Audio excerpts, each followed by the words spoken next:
Hi, my name is Josh Zander. I'm the host teaching professional for My Smart Golf and teaching professional at Stanford University Golf Course. Today I want to talk about the release in the golf swing. And there are two basic releases that I see, especially out on the PGA Tour. One I call the roll release, and the other one I call the stable release. I'm going to show you both of them above the ground first. The first one will be the roll release.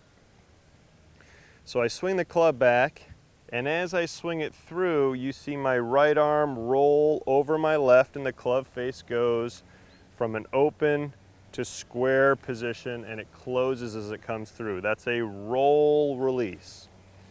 The second kind of release I'm going to talk about today is what I call the stable release. The stable release has that name because the club face is more stable through impact. What I'm going to do now is make my backswing. Then I'm going to bow my left wrist and then move the handle around. Notice how the club face is not rolling from open to close, it's staying stable, and I'm just turning through to the finish. First, I'm going to talk about the roll release. This is the most common release taught in golf today. You've probably heard of the toe up to toe up drill. That's where your instructor says to you, take it back and make sure the toe is up in the air, and then take it through and get the toe up on the other side. It looks like this. Toe up on this side, toe up on this side. What's happening there is the club face is going from an open position. Notice if I bring that down to impact, that's way open. It's going from an open to a closed position. You can see that's very closed in a very short amount of time, kind of from waist high to waist high. Now you can see where that type of roll release, where the right arm rolls over the left, requires a lot of timing.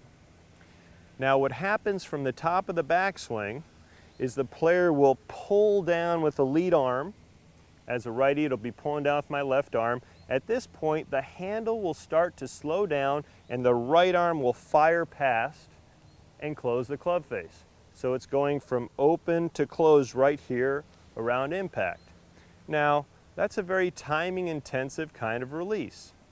So what most good players do who have a roll type release is they will choose either to fade the ball or draw the ball, not necessarily hit a straight one. The reason they might want to fade the ball or draw the ball is simply to take some of the timing out. For example, if I just hold the club in my left hand and put the club in front of me, notice that face is open. If I hold the club in my right hand and put it in front of me, notice the face is closed. So if I want to use the roll type release and make sure I'm fading the ball, I'm going to pull that handle down and let it roll later. That'll be a little bit more of an open club face and give me a fade ball flight. If I want to hook the golf ball, I will go ahead and close the club face sooner, get it more in line with my right arm, and that'll close the face and help me draw the golf ball. One of the best players in the world who uses the roll type release is Phil Mickelson. A few years ago, he decided that he wasn't driving it as straight as he wanted to, so he was going to go to a fade ball flight. And for him, that meant his lead arm was going to pull a little bit longer and the roll was going to happen a little bit later. Now let me talk to you about the stable release.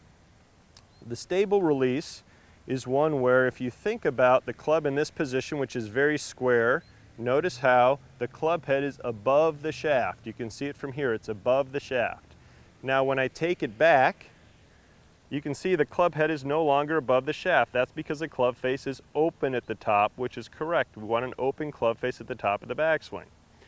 When you start coming down, you are going to bow your left wrist. I've just bowed it. What's happened? I now have the club head above the shaft. Now I simply move the handle around and turn my body and I've squared the club face.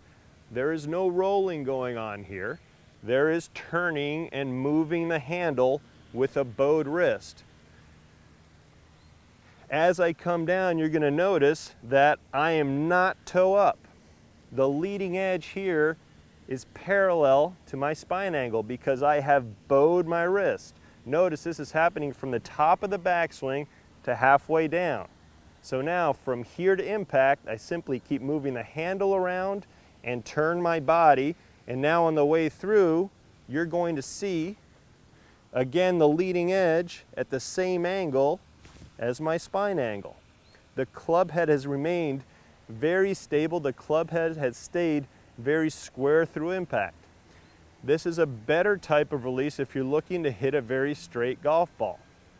Now let me warn you, if you use a stable club face release, do not ever stop the handle. Keep the handle moving. Do not ever stop turning. You must keep turning. You must keep the handle moving if you want to make sure that the club face is going to stay stable and square through the impact zone. If at any point the handle stops, we're into a roll release. If at any time your body stops, we're into a roll release. So make sure as you're coming down, you bow that wrist, and it's bowed before you get to waist high, and then keep the handle moving and the body turning, and I've got a very square club face.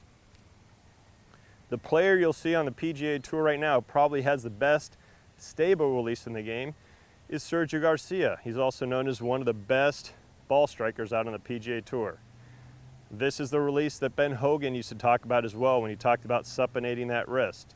That bowing of that wrist helps to stabilize and lock that club head into place, so all you have to do now is turn through impact and keep the handle moving. So find the release that works for you and make sure that you're paying attention to the fundamentals of each release. They're both very effective, but they're both very different. For the best shot tracking and game analysis resource on the web, go to www.mysmartgolf.com.